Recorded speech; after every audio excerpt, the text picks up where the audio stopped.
Hello, Happy New Year. Wow. You know, going back to about 2015, a lot of people had plans for 2020, visions that were to be fulfilled. And of course, because it was 2020, we talked about 2020 vision. Nobody saw the pandemic coming. I say nobody, I honestly have struggled to hear of anybody who really expected or was told by the Lord of what was to come. And this interests me because sometimes he does. Why did the Lord keep silent about this one? Why were we not warned? Well, to a certain extent, some people were. There were some Christians who were expecting to book and to organise things in 2020 that they never got round to. And I can certainly say that in my life, if I'd listened better, I probably would have organised a little bit less. But I think God wanted to surprise us, which sounds really strange. Why would God want to do that? And it is basically to try and communicate to us the limits of our understanding, the limits of our ability to cope with challenges that we face, the limits of our knowledge, the weakness of our humanity. Not just in the sense of the fact that we'd not come this way before in relation to COVID-19, but also the limits of our humanity in our defiance of restrictions.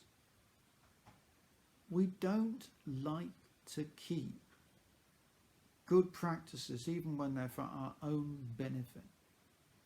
And God has illustrated this with a great parable of COVID-19. If we'd kept to our restrictions better, we would have been infected less. Some countries were incredibly restrictive and were used to a very controlled authoritarian society, and often they fared better because of that.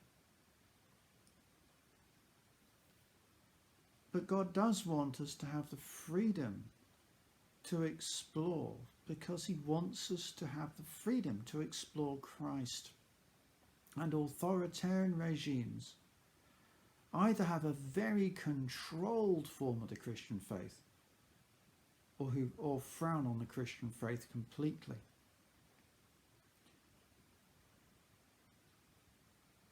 God is saying to us, understand your weakness.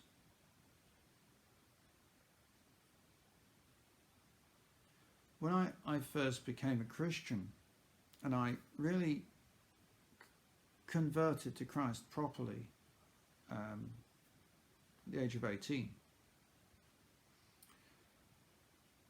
I didn't quite know how to relate to God because I'd not been brought up in church, and quite frankly some people who've been brought up in church haven't really been taught very well how to relate to God anyway. But there I was. How do I do this? And I understood God to be real, and Jesus in particular was the one I was relating to. And so my prayer life was very much about talking to Jesus and telling him about my life. I had one or two prayer aids gradually from organisations, just the things to pray about, and I would pray for them. And there were times when I understood that it would be a really good idea for me to be on my knees, not always very comfortable, and sometimes you kneel on a cushion or on a carpet. But I would do that. And I learned through doing. I learned that when I was on my knees, it kind of had a really positive spiritual effect. And part of it was perspective. How great God is and how small we are. Kneeling can be just a thing you do because other people do, or a thing you don't do because it's too uncomfortable. But for me at that time, I was humbling myself before God, and it helped me to learn to be submissive to Him. Now, submission is almost a dirty word now. It has connotations which are not pleasant. But submission to God is what we're called to do and to be, because He is so kind, so loving, so generous, and so wise that we need to trust Him with everything. And that's what my kneeling meant. It's also because there's something wrong. There's something wrong. There is something wrong with humanity. When you start to peel back the layer of benevolence, we see how many dark things happen in so many lives, of betrayal of trust, of violence and abuse, of lying and unfaithfulness. Many nasty things are spoken and done and wished for and even prayed for.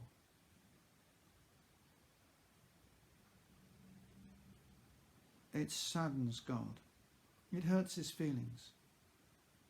And because I'm sorry about that, then I want to go down on my knees and ask Him to forgive us. Not just me, us. Not just you, because you're bad and I'm good. No, no, no, I'm just as bad. Lord, forgive us. Have mercy on us. And so I want God to have mercy on us in 2021. To intervene in our lives, to pour His love and His grace and His care and His truth and His holiness and His wisdom and all those wonderful good things that He has into our lives, that we might have the power to be the Christians, to be the people that He's made us to be. And that's an act of mercy. We don't deserve it. So Lord, have mercy upon us. Have mercy upon us in the church. Have mercy upon us in the community. Have mercy upon us in the nation. And if God blesses us in 2021, it will be an act of His mercy.